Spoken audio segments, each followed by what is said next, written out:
Hey guys, how's it going? Why don't you check out Tamara Taggart's great impression of an unbiased interview? Okay, so there's no deal. Parents are furious. How embarrassed are you that you can't get this deal done? Well, actually, we have a lot of support from parents. Okay, so maybe it's my age that I'm now focusing and understanding a little bit more about politics in the world around me, but things like the teacher strike kind of confuse me and make me a little bit mad. Let's get started at the very tippy top. What is a union? A union is essentially a group of workers under a same employer who decide to group together to protect themselves, their salary, and all their benefits and all that goodness. When you join a union, you pay your union dues, you show up, you vote, and that's pretty much it. But what we see with the teachers is totally different because they are a union of government workers. And now the difference here, as opposed to like IKEA's union, who are also on strike right now, is that the government workers' paycheck is paid by the taxpayer. When these government workers want something changed, it affects the collective community wallet, which makes it incredibly weird when they want to strike, and my cell phone just went off. What is a strike? A strike is probably pretty obvious to a lot of you. It's when a union is unhappy and they decide to stop working. Now, these strikes were made pretty famous in Canada in 1919 with the Winnipeg General Strike, and this strike did huge things for the last century in terms of human rights workers and all that stuff. Mostly because a lot of people were dying, they also proved that strikes do work and people do listen. But again, a lot of people were just dying in Winnipeg, so that's maybe a bit of a different story. But the teachers, it's kind of similar. Not really. Moving on. The players. So there are three main parties involved in this strike that you would need to know if you want to follow the story of it. Number one would be the government. There's either the Liberals or the NDP, depending on what era you were talking about. The second group would be the teachers. It's the teachers. The third group would be the BCPSEA, or the BCPC. What they do is they are basically in between the government and the teachers as a sort of negotiating agent for the government. So if the teachers want to speak with the government and negotiate anything, they have to go through the BCPC. Now, what has been happening recently is that the government has been totally circumventing the BCPC and just dealing straight with the teachers. And the teachers don't really like that because they enjoy talking to the BCPSEA because they're a little more civil, whereas generally the government has been a little more which brings us to the next part of this video. History. There's been a lot of pretty intense history between the BC teachers and the BC government. Simple, right? Good luck.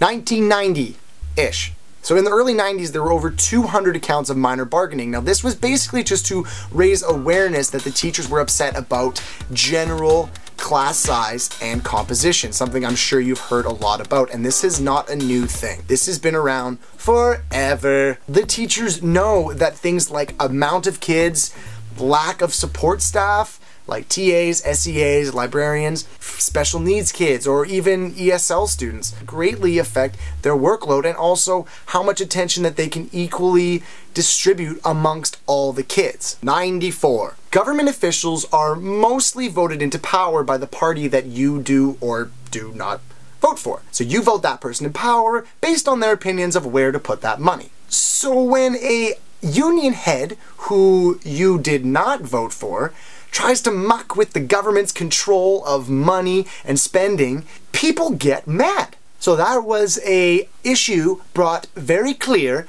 in an inquiry by a woman named Judy Corbin. So out of that inquiry, something called the Public Sector Labor Relations Act happened.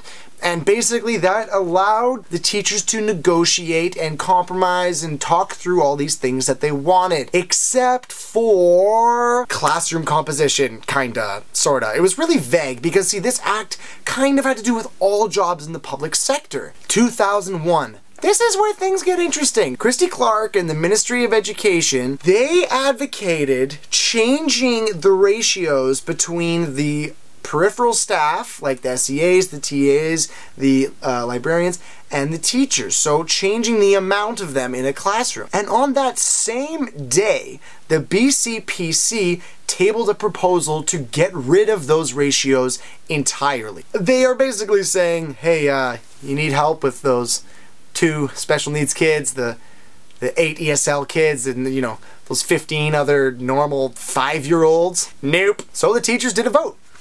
And they did a little striking. So then the BCTF suggested a framework for settlement. The BCPC threw out that idea. They were basically ignoring all of these teachers' concerns about the most vital element of the classroom. So fuck yeah, you strike. Then the government legislated the teachers as an essential service, and that's a big deal. Some of the teachers went back because they were essentially breaking the law, and the government said they would not listen, they would not do anything because the teachers were breaking the law. Well, you made the law, man. It was a ridiculous time, and for me, I was in grade 7 and I had 2 weeks off.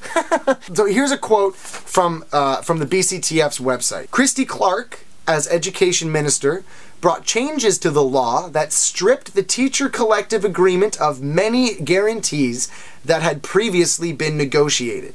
The law went even further, decreeing that these items would never be negotiated in the future. So the teachers decided to take the government to court. In April 2011, it came to a close.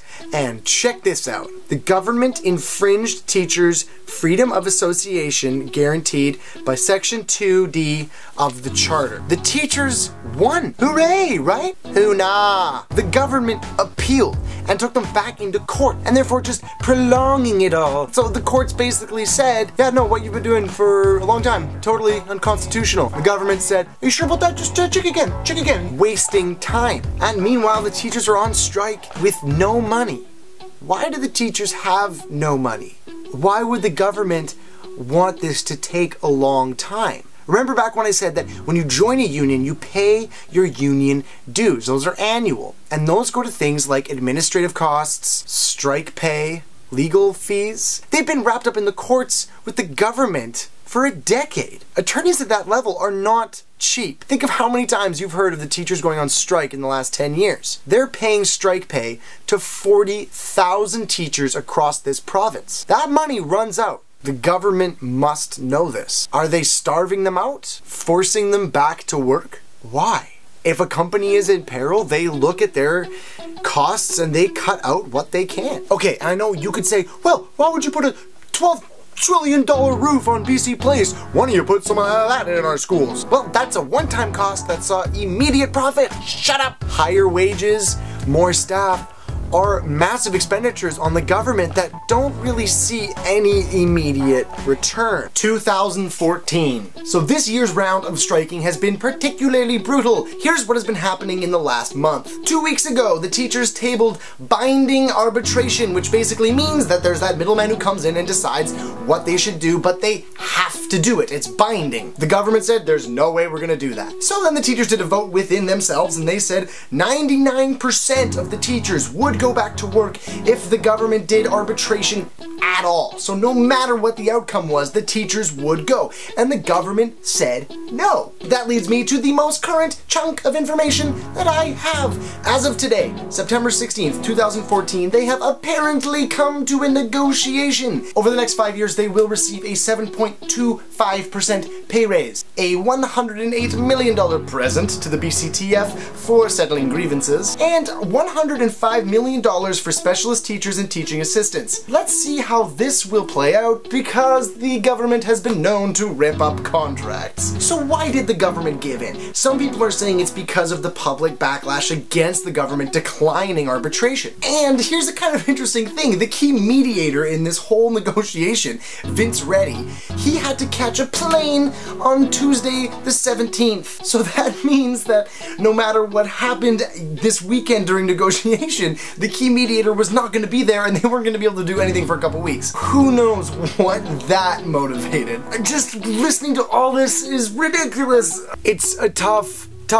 confusing subject. Educate yourself, talk to people, call your MLA. They will talk to you. That's why they are there. You know what I'm gonna do? Just educate myself and be loud. Voice my pin. Did you agree with me? Did I say something wrong? How was my research? What do you have to say about this? I want to know your opinion. Are you pro-teacher? Are you pro-liberal? Who would you never vote for? Get educated. Get loud.